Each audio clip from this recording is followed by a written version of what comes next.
Είμαστε μαθητές της Α Γυμνασίου και εγώ είμαι η Βιβί. Εγώ η Εύα. Και εγώ Βασίλης. Και σήμερα θα μαγειρέψουμε ρατατούι. Το ρατατούι θα χρειαστούμε μελιτζάνες, κολοκυθάκια, ντομάτες, χρωματιστές πιπεριές, μαϊντανό, πατάτες, αλάτι, πιπέρι και ρίγανη.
Αυτά είναι τα υλικά που τα καθαρίσαμε.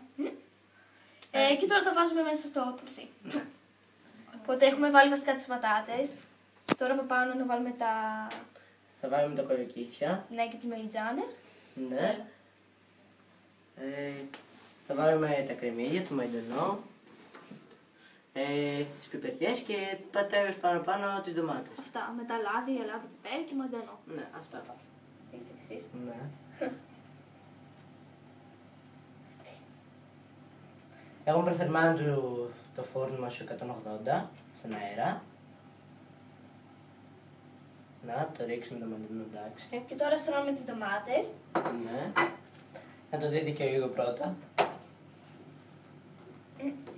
Ναι. Να ρίξουμε τις ντομάτες τώρα.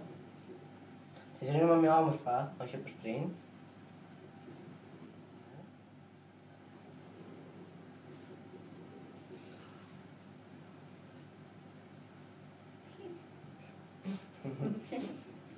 Ωραία, τώρα να ρίξουμε το γάδι. Να ρίχνουμε μπόρικο. Ναι. Ωραία.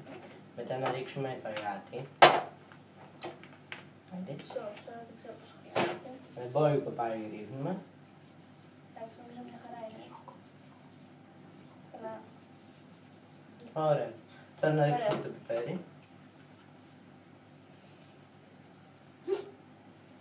Έβαλα λίγο πολύ, δεν πειράζει.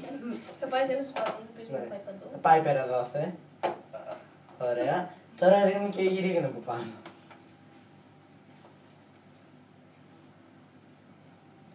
Νομίζω πρέπει να βάλουμε και λίγο νερό.